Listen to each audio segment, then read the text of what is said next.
ওয়াল্লাহি ওয়াল্লাহি কসম সে আল্লাহর, যদি রফিকুল ইসলাম মাদানী জীবিত থাকে একটাও আমার নবী প্রেমিক ভাইদেরকে ফাঁসির কাস্টে ঝুলাইতে পারবেন না। কাশিমপুর কারাগার ঘেরাও করা হবে, ঘেরাও করা হবে, ঘেরাও করা হবে ইনশাআল্লাহ।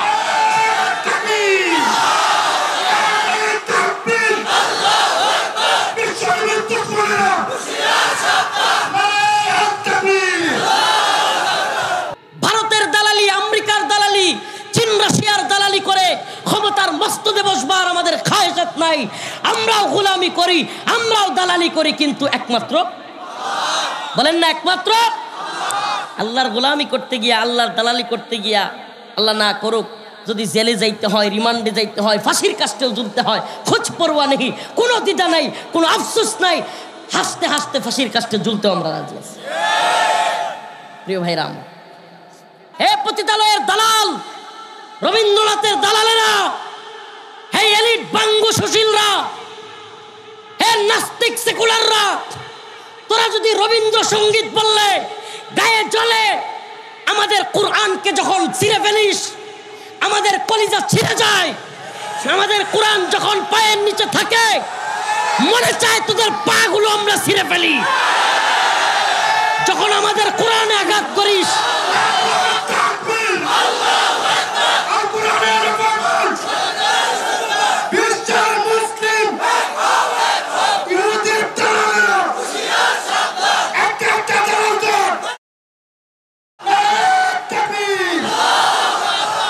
এই যে কোয়েশ্চেন না দৌড়া, এটাতে তো এদের বিরাট জ্বালা।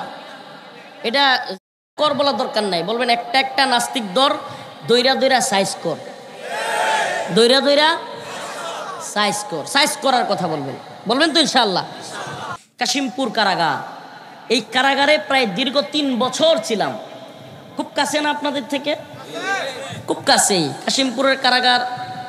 এরশাদ সাহেব করে গিয়েছেন বিশাল এরিয়া, এশিয়া মহাদেশের মধ্যেই নাম করা বড় কারাগার। 4টা কারাগার একসাথে, কারাগার কিন্তু একটা না, 1 2 3 4, 4টা কারাগার। একটা আছে 3 নাম্বারকে বলে মহিলা কারাগার, 2 নাম্বারে আমি ছিলাম, 4 নাম্বারকে বলে হাই সিকিউরিটি, এটা আরো বড় সিকিউরিটি কারাগার। তো এখানে দীর্ঘদিন থাকছি, আপনাদের খুব কাছেই, এই অঞ্চলের মানুষদের খুব কাছে থাকছি। এই অঞ্চলের মানুষদের যখন আমাদেরকে বন্দি অবস্থায় নিয়ে যাইতো প্রিজন ব্যানে করে, প্রিজন ব্যান, তখন মানুষদের ভালোবাসা দেখছি। জানলার ফাঁক দিয়ে মানুষ চিৎকার করত, কান্না করত, কেউ কেউ মুসাফা করবার চেষ্টা করত। এই যে ভালোবাসা, এটা একমাত্র আল্লাহর জন্য হইতে হবে। কার জন্য? তো আমরা কারাগারে থেকেও আলহামদুলিল্লাহ গুনাহগার, আবারও বলতেছি, কিন্তু আমরা কারাগারে থেকেও গোলামি করেছি কার? আল্লাহ। আর হাসিনা ক্ষমতার মসনদে থেকেও গোলামি করেছে ভারতের। মানে এই জিনিসটা অন্ধ যারা, এরা বুঝতে পারবে না। আমরা কারাগারে থেকেও গোলামি করেছি কার? আল্লাহ। আর হাসিনা কিংবা এই সেনাবাহিনীর জেনারেল পর্যায়ের বিশাল বড় বড় অফিসার যারা কিনা সেনা প্রধান হওয়ার যোগ্য, এই সমস্ত জেনারেলরাও সেনাবাহিনীর সর্বোচ্চ ক্ষমতায় থেকেও গোলামি করেছে কার? ভারতের। ভারতের গোলামি করে আজকে এদেরকে গ্রেফতারি পরোয়ানা হয়েছে 15 জনের মতো, এদের নামে গ্রেফতারি পরোয়ানা হয়েছে। তাদেরকে সেনাবাহিনীর একটা বিশেষ আপনার বিল্ডিংকে কারাগার ঘোষণা করে ওখানে বন্দি করে রাখা হয়েছে।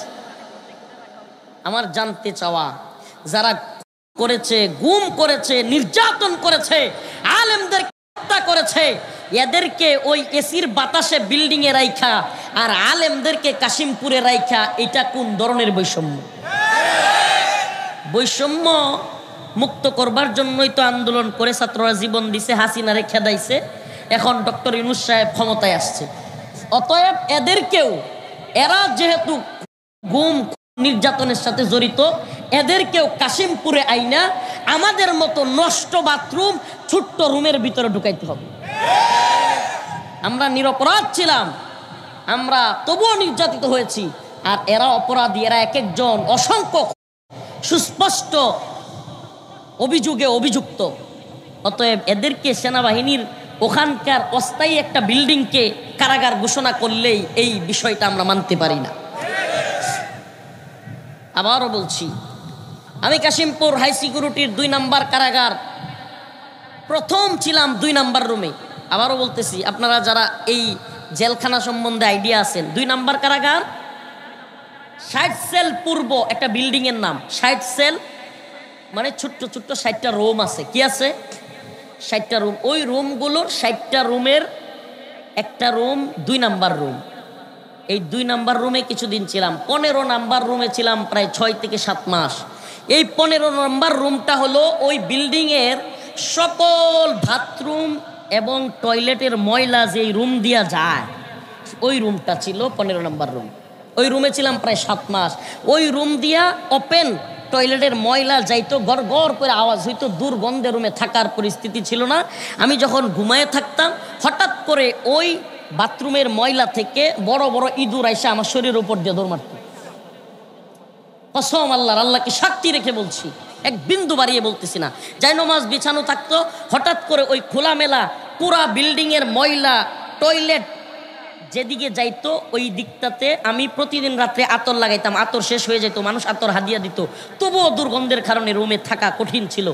ওই রুমে হঠাৎ করে জায়নামাজের উপর দিয়ে ইঁদুর চলে যাইতো, আর ওই ইঁদুরগুলোর শরীরে একেবারে টয়লেটের আবর্জনা মাখা থাকতো।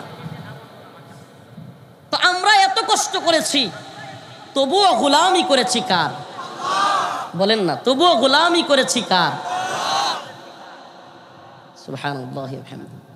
আখি আনতা হুররুন। সুবহানাল্লাহ। আমরা ছিলাম কারাগারের ভিতরে থেকেও স্বাধীন, আর এরা জেনারেল থেকেও, এরা প্রাইম মিনিস্টার থেকেও গোলামি করেছে ভারতের। আমি এই জিনিসটা আপনাকে গোলামির জিনজিরে আবদ্ধ বিবেককে বোঝাইতে পারবো না, কিন্তু আপনি যদি আল্লাহর গোলামি করবার মতো স্বাধীন ইমানি চেতনার লোক হন, আপনি বুঝতে পারবেন যে এরা ক্ষমতার সর্বোচ্চ শিখরে থেকেও ভারত যা বলতো তাই করত, আমেরিকা যা বলতো তাই করত, আর আমরা জেলখানার ভিতরে থেকেও এদের কথা মানি নাই, আল্লাহর গোলামি করেছি। এই জন্য আজকে ওই আল্লাহর গোলামি নিয়ে কিছু কথা, ইমানের কিছু কথা, ইমান কত প্রকার, সূরাতুল ইখলাস নিয়ে আপনাদের সামনে আমি কিছু আলোকপাত করব।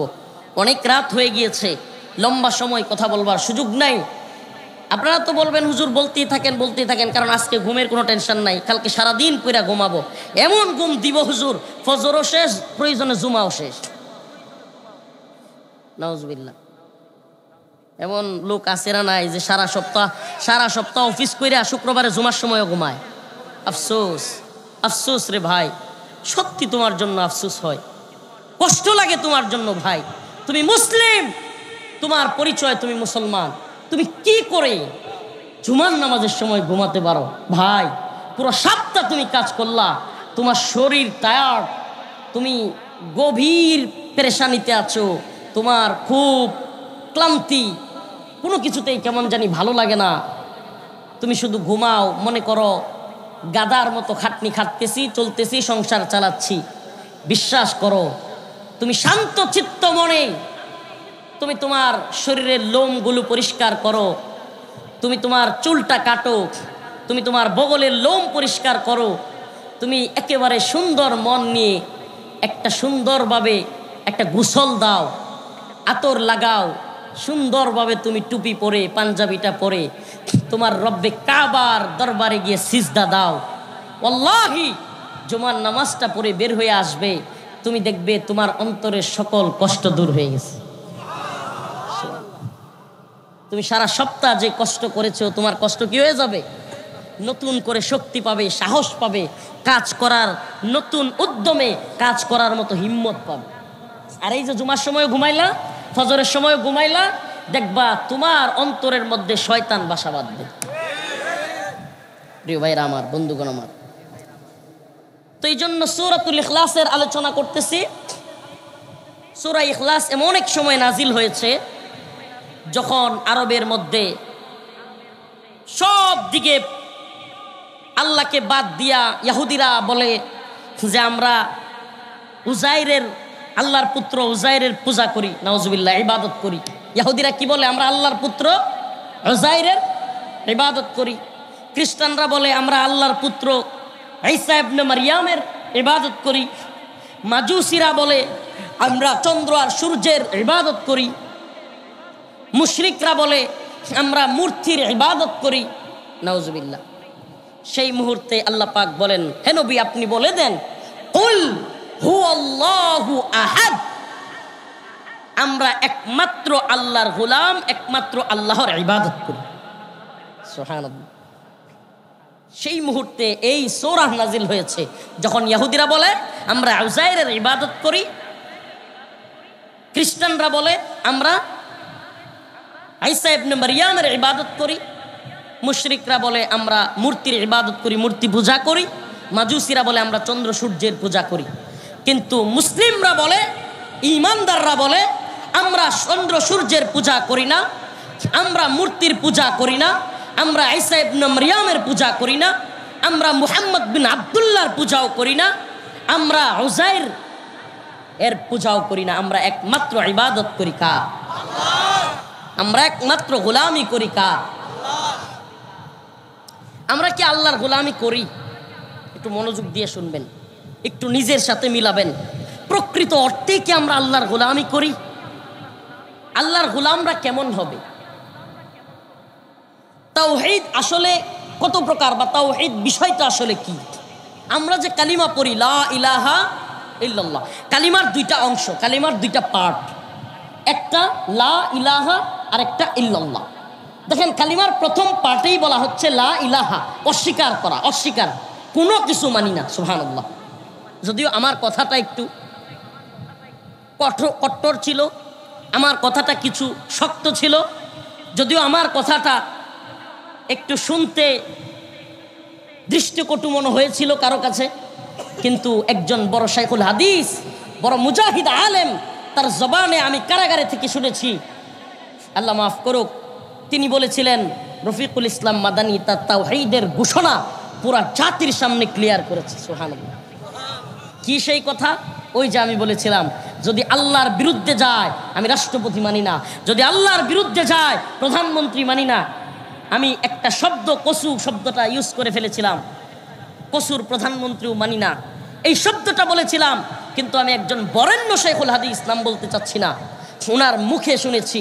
আমি যখন কারাগারে, তিনি তখন বাইরে আলোচনায় বলতেছিলেন ওনার মজলিসের সকলের সাথে, যে শুনো, আমরা সবাই ক্লিয়ার করতে পারি নাই ইমানের দাবিটা কি। ইমানের দাবিটা হলো এটাই যে আল্লাহর বিরুদ্ধে গেলে আমি প্রধানমন্ত্রী, এমপি, মন্ত্রী, রাষ্ট্রপতি, খোদ রাষ্ট্রও যদি আল্লাহর বিরুদ্ধে যায় আমি কাউকে মানি না। এটাই ইমানের প্রকৃত দাবি। প্রিয় ভাইরা আমার, বন্ধুগণ আমার, তাইলে তাওহীদ কি? লা ইলাহা ইল্লাল্লাহ। এটা কি? কালিমা পার্ট 1, লা ইলাহা, কোনো ইলাহ নাই। ইলাহ মানে কি? আল্লাহকে বাদ দিয়া আল্লাহ যেই কাজের যোগ্য তা কেউ করতে পারে না। সুবহানাল্লাহ। ইলাহ মানে কি? এমন জিনিস যেটা আল্লাহকে বাদ দিয়ে করা হয়। শয়তান হইতে পারে, মূর্তি হইতে পারে, পীর হইতে পারে, বাবা হইতে পারে। আল্লাহকে বাদ দিয়া যদি আপনি কাউরে মানেন, সে হয়ে যাবে তাগুত। সে কি হয়ে যাবে? তাগুত। আল্লাহকে বাদ দিয়ে কাউকে মানা যাবে। আমরা বাবাকে মানি, আমরা মাকে মানি, আমরা ভাইকে মানি, সম্মান করি, কিন্তু যদি আল্লাহর বিরুদ্ধে যায় তবুও কি মানি? এই কথাটা, এই মেসেজটা আপনাদের সকলেই বোঝা উচিত যে আমি আমার বড় ভাইকে সম্মান করি, কিন্তু সে যদি নামাজের সময় নামাজ পড়তে না দিয়া অন্যদিকে নিয়ে যায় আমি তারে মানি। আমি আমার বাবাকে মানি, কিন্তু ফজরের নামাজ বাদ দিয়া সে যদি আমাকে কাজ করতে বলে আমি তারে মানি না।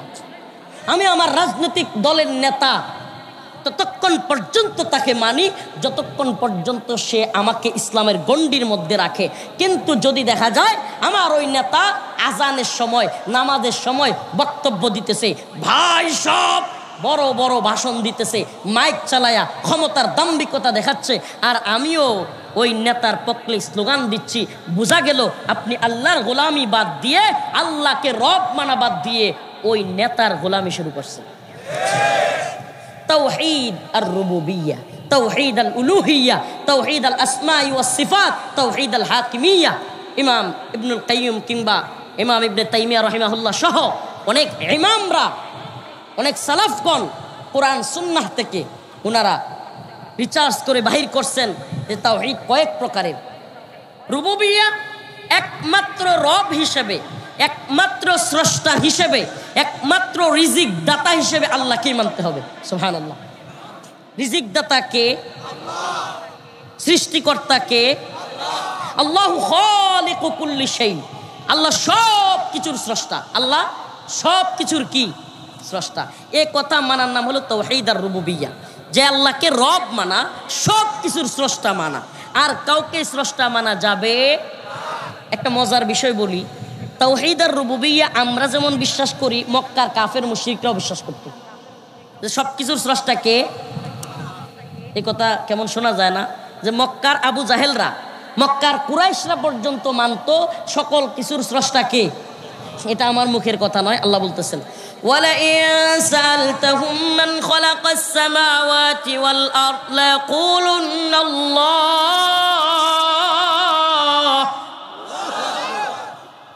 আল্লাহ পাক বলেন, হে নবী আপনি তাদেরকে প্রশ্ন করেন, ওয়ালাইন সালতাহুম মান খালাকাস সামাওয়াতি ওয়াল আরদ, এই আসমান এবং জমিনের মালিককে, কে সৃষ্টি করেছেন আসমান এবং জমিন? তখন তারা বলবে লায়াকুলুন্নাল্লাহ, নিশ্চয় আসমান এবং জমিন সৃষ্টি করেছেন কে? এটা শুধু আমরা বলি না, মক্কার কাফের মুশরিকরা পর্যন্ত এই কথা স্বীকার করত। তাইলে সমস্যাটা কোথায় বাজলো? তাওহীদের রুবুবিয়্যাহর মধ্যে মক্কার কাফের মুশরিকদের সাথেও আমাদের কোনো সমস্যা ছিল না, কিন্তু যখনই তাওহীদের অন্যান্য শাখাগুলোতে, তাওহীদের অন্যান্য বিষয়গুলোতে চলে আসলো, তাওহীদ আল উলুহিয়্যাহ, ইবাদতের ক্ষেত্রে একমাত্র আল্লাহকেই, ইয়্যাকা না'বুদু ওয়া ইয়্যাকা নাস্তাঈন ওয়া ক্বাদা রাব্বুকা আল্লা তা'বুদু ইল্লা ইয়্যা, ইবাদতের ক্ষেত্রে একমাত্র আল্লাহকেই মানতে হবে। ইবাদত হবে একমাত্র কার জন্য? নামাজ হবে একমাত্র কার জন্য? রোজা একমাত্র কার জন্য? হজ একমাত্র কার জন্য? কুরবানি একমাত্র কার জন্য? বলেন না কার জন্য? সব কিছু কুল ইন্না সালাতি ওয়া নুসুকি ওয়া মাহইয়ায়া ওয়া মামাতি লিল্লাহি রাব্বিল আলামিন।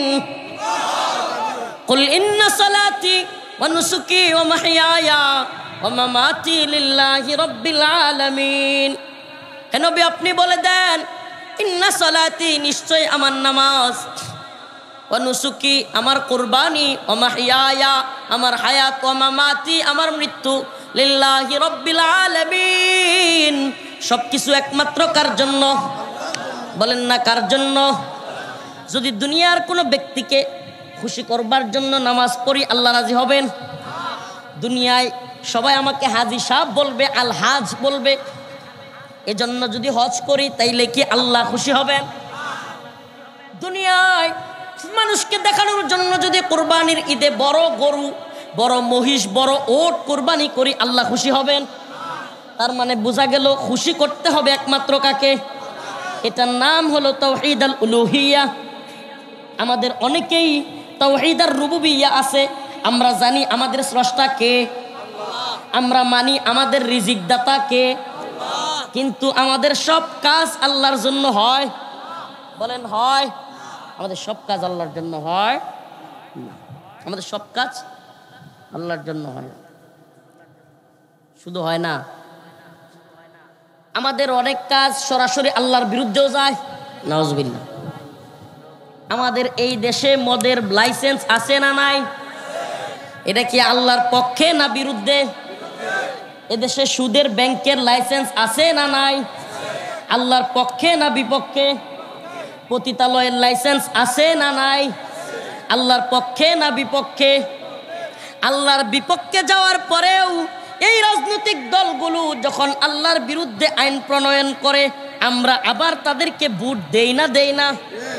তাইলে বোঝা গেল রিজিক দাতা হিসাবে আল্লাহকে মানি, পালনকর্তা হিসাবে আল্লাহকে মানি, আসমান এবং জমিনের মালিক আল্লাহকে মানি, কিন্তু ইবাদতের মালিক আল্লাহ, এই কথা মানি না।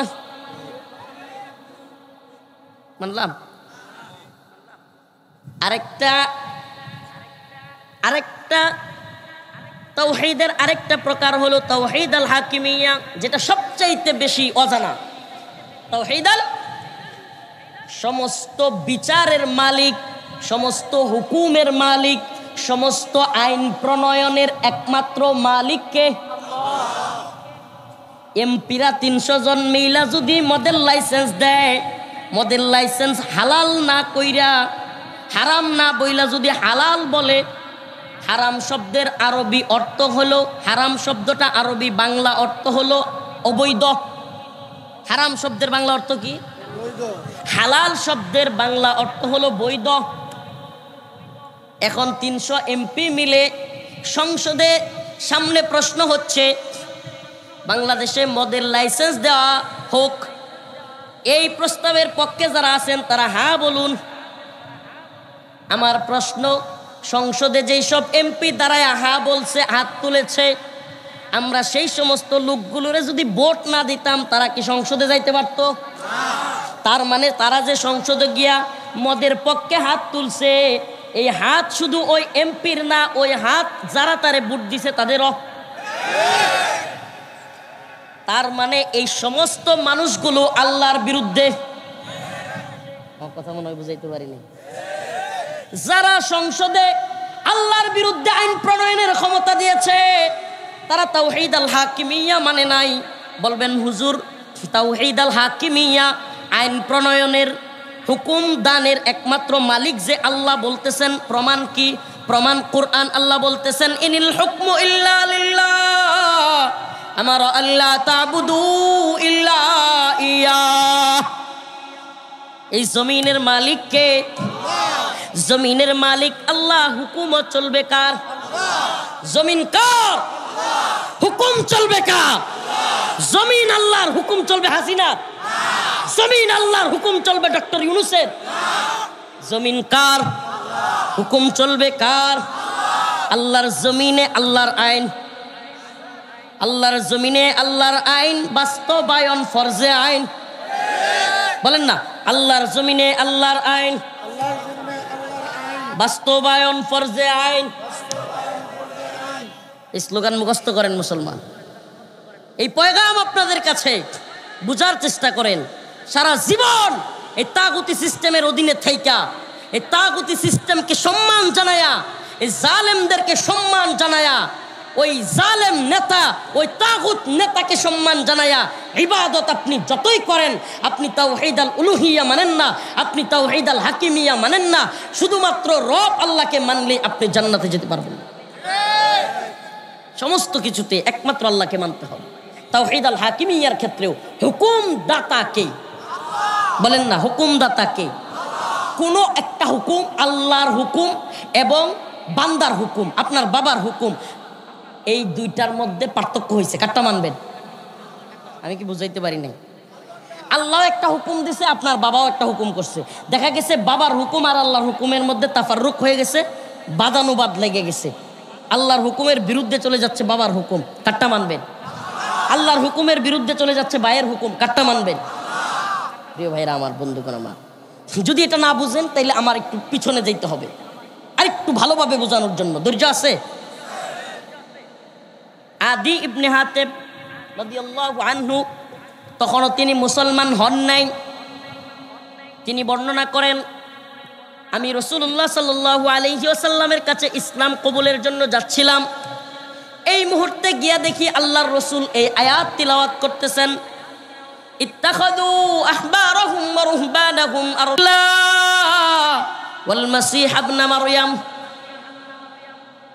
আল্লাহর রাসূল এই আয়াত পড়তেছিলেন যে তারা তাদের আহবার রুহবানদেরকে, তারা তাদের ধর্মীয় পণ্ডিতদেরকে রব বানায়া নিছে, তাদের ইবাদত করে। আদি ইবনে হাতেব বলেন, আল্লাহর রাসূল যখন আয়াত পড়তেছিলেন যে ইহুদি খ্রিস্টানরা তাদের ধর্মযাজকদেরকে, ধর্মীয় গুরু, পোপ, পাদ্রী, এদেরকে কি বানাইছে? আমি কথা বুঝাইতে পারতেছি না।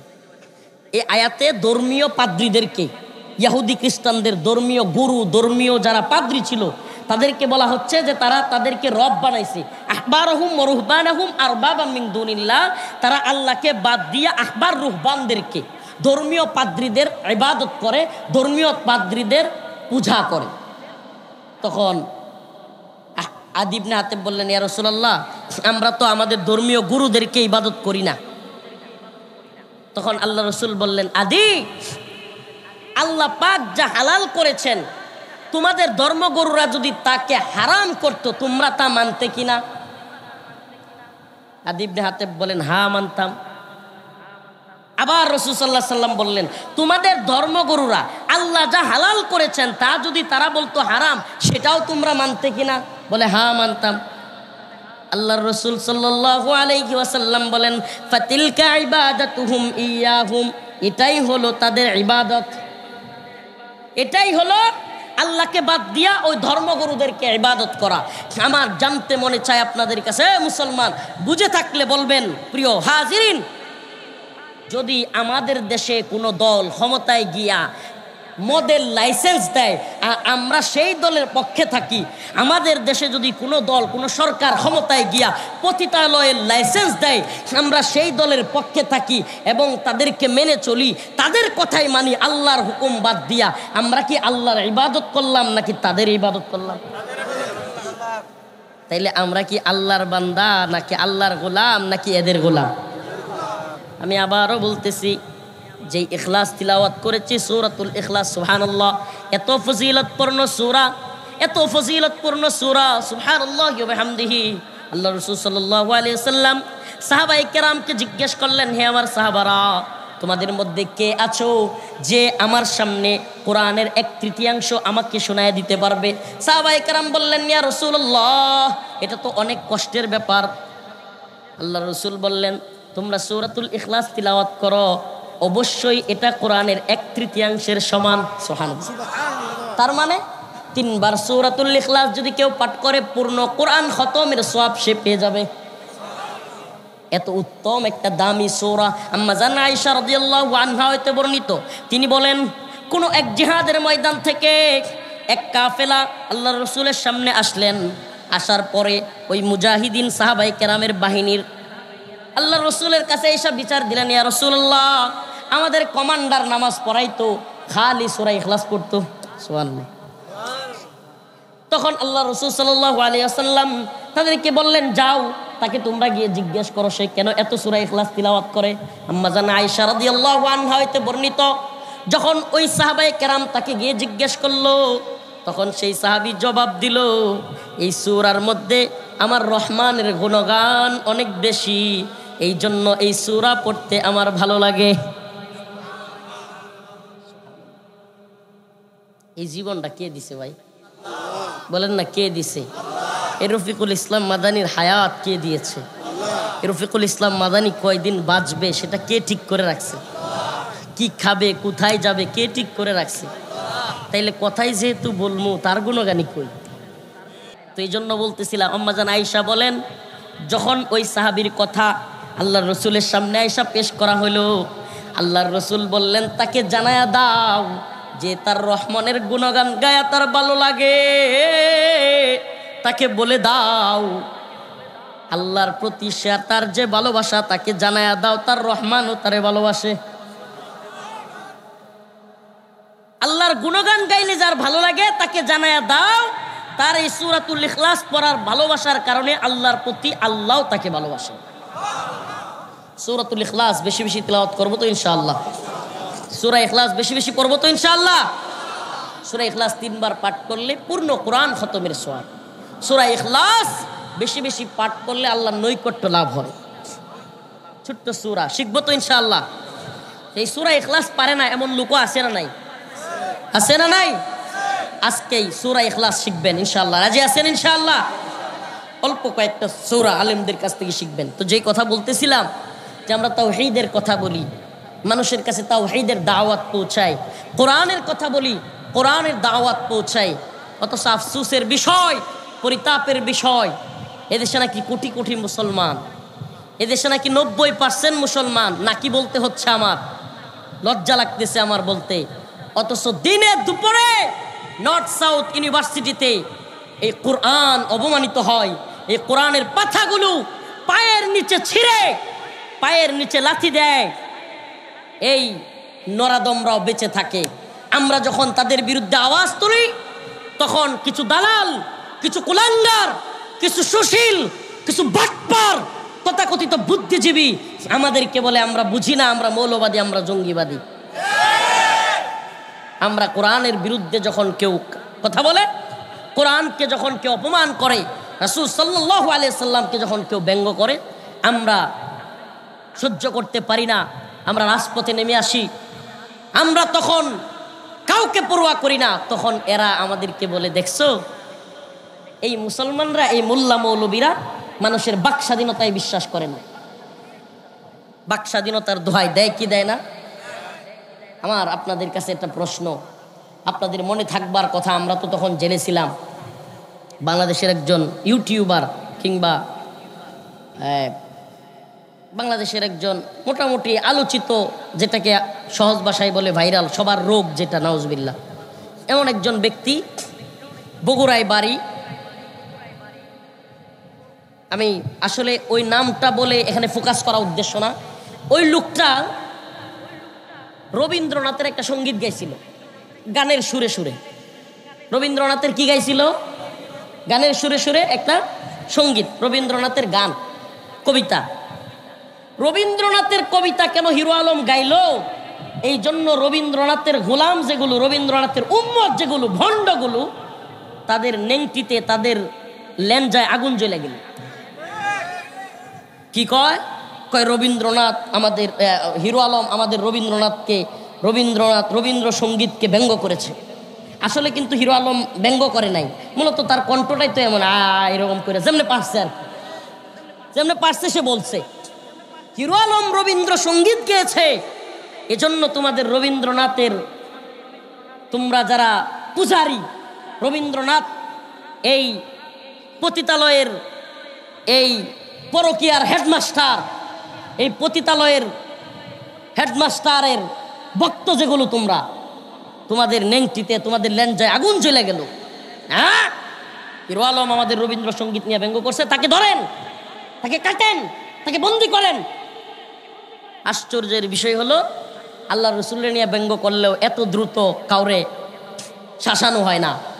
কোরআন নিয়ে ব্যঙ্গ করলেও কাউরে শাসানো হয় না। কিন্তু হিরো আলম রে ডিবি হারুন নিয়া গ্রেফতারের মতো কইরা শাসাইলো, বেটা আর জীবনে কোনোদিন রবীন্দ্রসঙ্গীত গাইবি না। আপনি একবার চিন্তা করেন, হিরো আলম রবীন্দ্রসঙ্গীত গাইলে তাদের গায়ে আগুন জ্বলে। প্রিয় ভাইরা আমার, আমি ওপেন বলি, ওপেন, এই সমস্ত কুলাঙ্গার যেগুলো আমার কোরআন, আমার রবের কোরআন, যে কোরআনের উপর ঈমান আনার কারণে আমি মুসলিম, যে কোরআনের উপর, আল্লাহর উপর ঈমান আনার কারণে আমি জান্নাতে যাব, যে কোরআনের কারণে নিজের জীবন উৎসর্গ করব, সেই কোরআনকে আর একটা কুলাঙ্গার যদি পায়ের নিচে রাখে, ওদের তন্ত্রমন্ত্রের আইন বিচার দেখা শেষ, ওই পাগুলো সিরিয়া তারপরে ল্যাম্পপোস্টের সাথে ঝুলাই রাখবেন। ওপেন বলে দিলাম, ওদের আইন দেখছি, ওদের বাটপারি সিটারি দেখছি। হিরো আলমের সঙ্গীত গাইলে, রবীন্দ্রনাথের সঙ্গীত গাইলে ওদের জ্বলে, কিন্তু আল্লাহর রসুলকে নিয়ে ব্যঙ্গচিত্র করলে ওদের জ্বলে না। এই তো তোদের সুশীলগিরি, এই তো তোদের বুদ্ধিজীবীগিরি। যদি রসুলের প্রতি সত্যিকার অর্থে তোদের ভালোবাসা থাকতো, আমারে বাসন থানার গাজীপুরের ওসি গ্রেফতার করার পরে রিমান্ডে ছিলাম। এই লোক বলতেছে, হুজুর আপনারাই খালি রসুলরে ভালোবাসেন, কিছু হইলেই রাস্তায় নেমে যান, রসুলরে কেউ কিছু বললেই, আমরা কি ভালোবাসি না? আমি কই, হ্যাঁ আমরা ভালোবাসা রাস্তায় নামি জীবন দেওয়ার লাগিয়া, আর আপনারা ভালোবাসা রাস্তায় নামেন প্রেমিকদের, নবী প্রেমিকদের গুলি করবার লাগিয়া।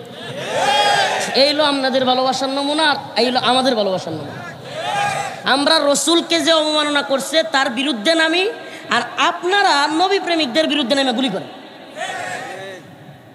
যদি কোনো ব্যক্তি বলেন হুজুর আমরা গুলি করবার পক্ষে না, আমি বলি তাইলে আপনি আমাদের পক্ষে, তাইলে আর কথা পেশায়া দরকার নাই। যদি আপনি বলেন আমি চাকরি করি ঠিক, কিন্তু হুজুর কোনো নবী প্রেমিকরা গুলি করি নাই, কোনোদিন মারি নাই, তাইলে আমি বলি আপনার এই কথা নিয়ে পেশানোরও দরকার নেই। আর যদি সিটিং করেন, ওগুলোর লগে পেশাইতে থাকেন, তাইলে আমরা বলবো আমাদের ভালোবাসা আল্লাহ রসুলের প্রতি, রসুলকে যদি কেউ অপমান করে, কোরআনকে যদি কেউ অপমান করে, রসুলের বাণী মান সাব্বা নাবিয়ান ফাকতুলু, সরাসরি তাকে। আপনারা বলবেন হুজুর এটা কি বললেন, জনগণের কে বলে দিলেন যে জনগণ রসুলকে। আমি বলি বাইরে, তোর যদি বুঝ থাকে, আকল থাকে, আগে চিন্তা কর আকায়ে নামদার তাজদারে মদিনা সরদারে আলমকে গালি দিল কেন? মানুষ পরে কি করলো ওইটা চিন্তা না করে আগে ওইটা বন্ধ কর। রবীন্দ্রনাথের সঙ্গীত গাইলে তোদের জয়লা যায়, ওই ব্রাজিল আর্জেন্টিনায় ফুটবল খেললে চিৎকার মেয়েরা পর্দার সামনে লাফ মারো, মনের মধ্যে ধাক্কা লাগে, তোমরা এইটা বিশ্বাস করো। কিন্তু মুমিনের অন্তরে রসুলকে নিয়ে কটূক্তি করলে আঘাত লাগে, এইটা বুঝো না। এটা বুঝতে তোমাদের সায়েন্টিস্ট হওয়া লাগে, এইটা আবার বুঝে না। রবীন্দ্রনাথের সঙ্গীত গাইলে হিরো আলম তাদের কলিজায় লাগে, তাদের দল ফুটবল খেলায় খ্রিস্টান ইহুদিরা গোল খায়া ফেললে কলিজায় আঘাত লাগে পর্যন্ত করে এই ভণ্ডগুলো। কিন্তু যখন আমার রসুলকে গালি দেয় তাদের অন্তরে লাগে না, আর যাদের অন্তরে লাগে এটা তাদের বুঝে আসে না। এর চাইতে বড় ভণ্ডামি আর শয়তানি আরো কিছু আছে? বলেন আছে? এখনো কিছু নবী প্রেমিক, আমি বারবার বলি, অনেক প্রোগ্রামে বলেছি, আজকে আবারও বলি, এই মিডিয়াকে বলবো এই কথাগুলো সুন্দরভাবে উঠাবা। প্রিয় ভাইয়েরা আমার, এখনো কিছু নবী প্রেমিক এই কাশিমপুরের কারাগারে বন্দী, যাদের কোনো দোষ নাই, কোনো ভুল ত্রুটি নাই, কোনো অপরাধ নাই, নিরপরাধ যুবক। 2013 সালে ওই যে শাপলা চত্বর যেই কারণে রচিত হয়েছিল, ব্লগার রাজীব, অভিজিৎ রায়, ফয়সাল আরিফিন দীপন, ওয়াশিকুর রহমান বাবু,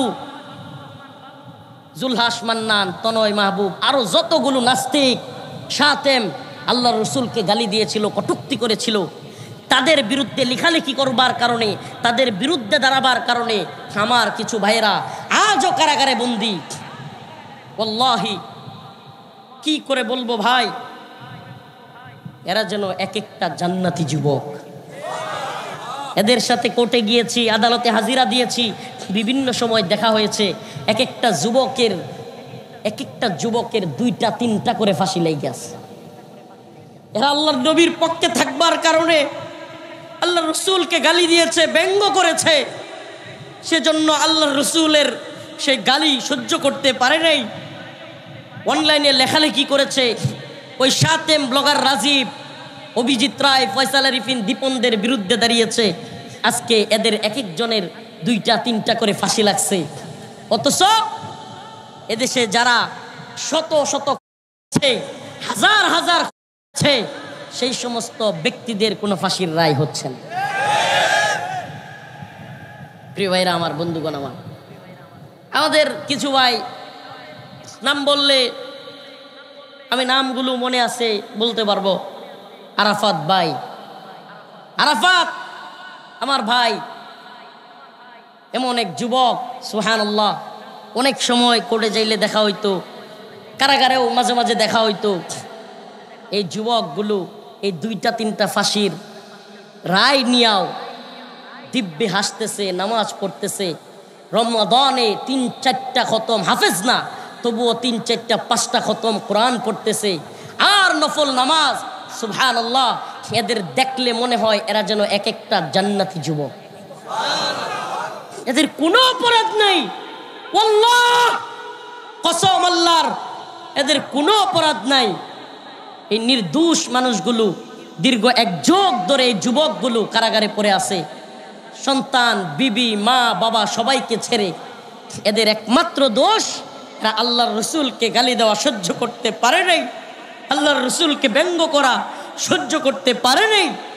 তারা ওই সমস্ত শাতেমদের বিরুদ্ধে, নবী সাল্লাল্লাহু আলাইহি সাল্লামকে যারা গালি দিয়েছে তাদের বিরুদ্ধে লেখালেখি করেছে, তাদের বিরুদ্ধে বক্তব্য দিয়েছে, কথা বলেছে, এই তাদের অপরাধ। নাউজুবিল্লাহ।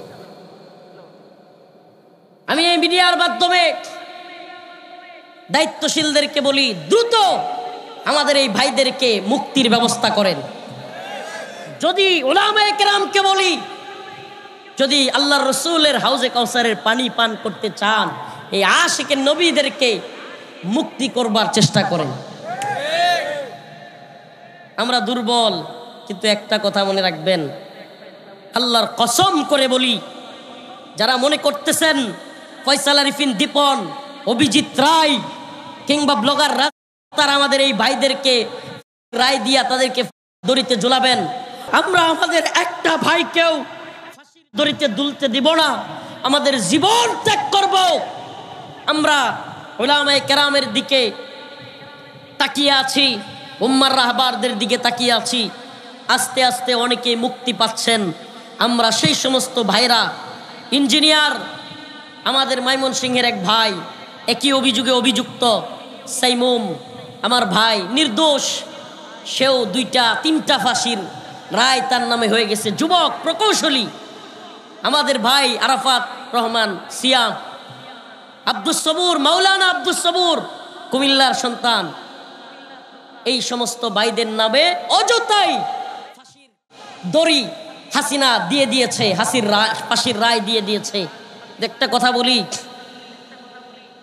আল্লাহ যদি আমাকে বাঁচায় রাখে, শহীদ না হয়ে যায় কিংবা বন্দি না হয়ে যায়, এই কোনো একটা ভাইয়ের ফাঁসির যদি দিনক্ষণ ঠিক করে, ইনশাআল্লাহ আমি ঘোষণা করলাম, এই কাশিমপুর জরুনবাসী, ও প্রিয় নবী প্রেমিক ভাইরা, আমি রফিকুল ইসলাম মাদানী, কোনো দল দরকার হবে না, কোনো নেতার দরকার হবে না, কাশিমপুর কারাগার আমি ইনশাআল্লাহ ঘেরাও করব। আমি ঘোষণা করলাম, আমার নবী প্রেমিক ভাইদেরকে যদি মুক্ত না করা হয়, জামিন না দেওয়া হয়, কোনো আমেরিকার কথায়, ভারতের কথায়, কোনো দাজ্জালি সরকার, কোনো জালেম সরকার যদি দুঃসাহস করে, ইনশাআল্লাহ আমরা সেই দিন আর চুপ থাকবো না, বসে থাকবো না। এটা শুধু কথার কথা নয়, ইনশাআল্লাহ সেটা প্রমাণ করেই ছাড়বো ইনশাআল্লাহ। আর যদি এই ভাইদের আগে আমরা শহীদ হয়ে যাই, আলহামদুলিল্লাহ, শাহাদাতের অমীয় সুদা আমরা পান করি, ইনশাআল্লাহ পরবর্তী প্রজন্মের কাছে আমাদের আবদার থাকবে, এই ভূখণ্ডে যেন একটা নবী প্রেমিকেরও ফাঁসি না হয়। রাজি আছেন তো ইনশাআল্লাহ? নবী প্রেমিকদের জন্য প্রয়োজনে আমরা জীবন দিব, তবু নবী প্রেমিকদের ফাঁসি হইতে দিব। আল্লাহ এক, অদ্বিতীয় কেউ নাই। কুল হুয়াল্লাহু আহাদ, তিনি এক, অদ্বিতীয় কেউ নাই। আল্লাহুস সামাদ, তিনি অমুখাপেক্ষী। সামাদ বলা হয় এমন কাউকে যার কাছে অনুরোধ করা যায়, যিনি সব কিছু পারেন। সামাদ হলো এমন এক সত্তা, যিনি কারো কাছে কোনো দিকে তাকাইতে হয় না, কারো কাছে কিছু চাইতে হয় না, যার কিছু করতে হলে ইচ্ছা করলেই তিনি করতে পারেন, তিনি হলেন সামাদ। আর আল্লাহ ছাড়া কেউ সামাদ নন, আমরা সেই সামাদের উপর বিশ্বাসী। লাম ইয়ালিদ ওয়া লাম ইউলাদ, তিনি কাউকে জন্ম দেন নাই, কারো ঘর থেকে জন্ম নেন নাই। অতএব ঈসা ইবনে মারইয়াম আল্লাহর সন্তান নন, আল্লাহ জন্ম দেন নাই। উযাইর আলাইহিস সালাম তিনিও আল্লাহর সন্তান নন, আল্লাহ জন্ম দেন নাই। আল্লাহ পাক কাউকে জন্ম দেন নাই, কারো কাছ থেকে জন্ম নেন নাই। কেন? যদি তিনি জন্ম দিতেন তাহলে তারপরে সেই লোকও স্রষ্টা দাবি করত। আল্লাহ আমাদের মতো করে সংসার কিংবা আমাদের মতো জন্ম দেওয়া তার সিফাত নয়। আল্লাহ পাক সামির, আল্লাহ পাক বাসির, আল্লাহ পাক আলিম, আল্লাহর যতগুলো গুণ আছে সেগুলোকে বলা হয় তাওহীদ আল আসমা ওয়াস সিফাত। আমরা আল্লাহর গুণ, সকল গুণাবলীতে বিশ্বাসী। আল্লাহর গুণে অন্য কাউকে গুণান্বিত করায় বিশ্বাসী নই। আমরা আল্লাহর গুণগুলো আল্লাহর সাথে জড়িত, এ কথায় বিশ্বাসী। আমরা বিশ্বাস করি ইবাদত একমাত্র কার? আমরা বিশ্বাস করি সৃষ্টিকর্তা একমাত্র কে? প্রিয় ভাইরা আমার, আবারও আমি সংক্ষিপ্তভাবে আমার আলোচনা একবারে শুরু থেকে শেষ করছি। সূরাতুল ইখলাসের আলোচনা। সূরা ইখলাস ফজিলতপূর্ণ এক সূরা। একবার তিলাওয়াত করলে কোরআনের 1/3 পড়ার সওয়াব, 3 বার তিলাওয়াত করলে পুরা কোরআন খতমের সওয়াব। এই কোরআনের সূরা ইখলাস যে বেশি বেশি পড়বে, আল্লাহ তাকে ভালোবাসবেন। সুবহানাল্লাহ। আর এই সূরা আমাদেরকে শিক্ষা দেয় আল্লাহ ছাড়া কারো ইবাদত করা যাবে না। উলুহিয়াতের ক্ষেত্রে, রুবুবিয়্যাতের ক্ষেত্রে, তাওহীদ আল আসমা ওয়াস সিফাতের ক্ষেত্রে, তাওহীদ আল হাকিমিয়ার ক্ষেত্রে, সকল তাওহীদের ক্ষেত্রে একমাত্র মানতে হবে কাকে? হাকিমিয়ত। ওমান লাম ইয়াহকুম বিমা আনজালাল্লাহ ফাউলাইকা হুমুল কাফিরুন, ওমান লাম ইয়াহকুম বিমা আনজালাল্লাহ ফাউলাইকা হুমুল ফাসিকুন, ওমান লাম ইয়াহকুম বিমা আনজালাল্লাহ ফাউলাইকা হুমুজ জালিমুন। আল্লাহর হুকুম বাদ দিয়া যদি কেউ বিচার করে, আল্লাহর কোরআন বাদ দিয়া কেউ যদি ফয়সালা করে, তাকে যারা মানবে এবং যারা সেই বিচার করবে তারা ফাসিক, তারা জালেম, তারা কাফের। অতএব আল্লাহর হুকুম বাদ দিয়ে কোনো বিচার হইতে পারে, বিচারও হবে আল্লাহর আইনে, ইবাদত হবে আল্লাহকেই, সৃষ্টিকর্তাও মানতে হবে আল্লাহকেই। তাহলেই আমি ইমানদার। তাহলেই আমি কি, নাকি শুধু একটা মানবো আর একটা মানবো না তাইলে ইমানদার? কথা বুঝতেছেন?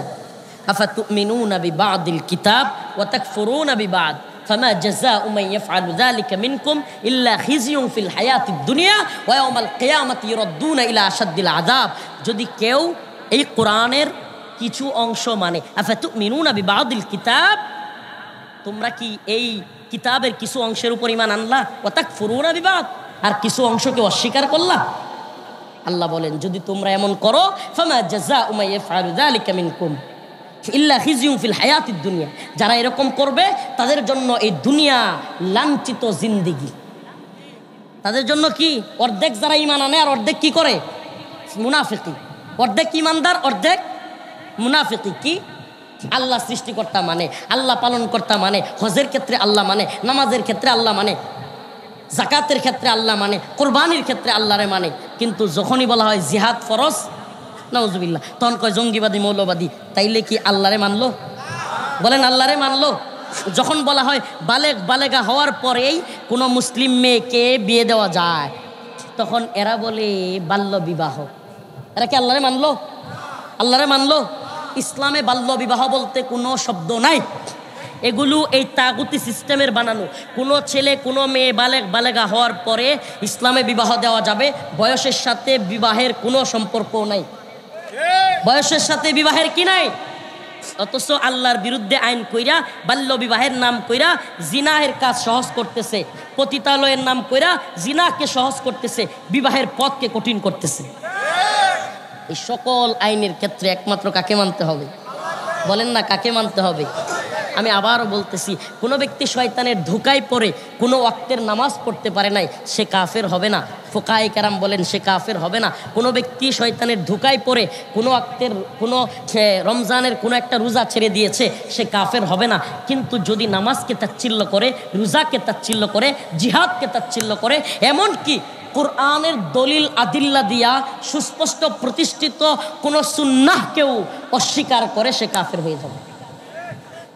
আমার কথা কি বুঝাইতে পারছি? যদি কেউ পালন করতে ব্যর্থ হয়, শয়তানের ধোঁকায় পড়ে, কাফের হবে না। কিন্তু যদি কেউ তাচ্ছিল্য করে, ছোট করে, ব্যঙ্গ করে, কোনো একটা অংশ কেউ করে যেটা কোরআন দ্বারা প্রতিষ্ঠিত, তাইলে সে কি হয়ে যাবে? যদি কোনো ব্যক্তি বলে গরিবরা রোজা রাখবে, আমরা রোজা রাখতাম কেন, নাউজুবিল্লাহ, সে কি হয়ে যাবে? যদি কোনো ব্যক্তি বলে যে নামাজ টামাজ যারা গরিবেরা পড়ুক গিয়া, নাউজুবিল্লাহ। যদি কয় হজ নিয়ে কটূক্তি করে, যে কয় যে আরবের ব্যবসা চালু হয়েছে, নাউজুবিল্লাহ, হজ আরবদের টাকা পয়সার একটা মানে ব্যবসা, নাউজুবিল্লাহ, তার ইমান থাকবে? হজ করতে পারে নাই, এই কারণে ইমান যাবে না। কিন্তু যদি হজকে ব্যঙ্গ করে, তাইলে কি হয়ে যাবে? আমরা কি বুঝে আসছে আমাদের কথা? আল্লাহ তাআলা আমাদের বুঝার এবং আমল করার তৌফিক দান করুক। বলেন আমিন। আরও জোরে বলেন আমিন। আজকে থেকে নিয়ত করেন, আজকে থেকে নিয়ত করেন যে আমি তাওহীদের পক্ষে থাকবো ইনশাআল্লাহ। আমি কিসের পক্ষে? আমি ততক্ষণ পর্যন্ত আমার ভাইকে মানি যদি সে আমার আল্লাহকে মানে। আমি ততক্ষণ পর্যন্ত আমার বাবাকে মানি যতক্ষণ সে আমার আল্লাহকে মানে। কিন্তু আমার আল্লাহর বিরুদ্ধে গেলে আমার কোনো ভাই, আমার কোনো বাবা, আমার কোনো লিডার, আমার কোনো নেতা, আমার কোনো দল, আমার কোনো নেত্রী, আমি কোনোটাকেই মানি না। রাজি আছেন তো ইনশাআল্লাহ? মারকাজুস সুন্নাহ আল ইসলামিয়া, এটা আমি যখন মিশকাত পড়ি তখন আমাদের এই মাওলানা সাহেব উনি জালালাইন পড়ে, আমি যখন দাওরা পড়ি উনি মিশকাত পড়েন, আমার 1 বছরের জুনিয়র উনি।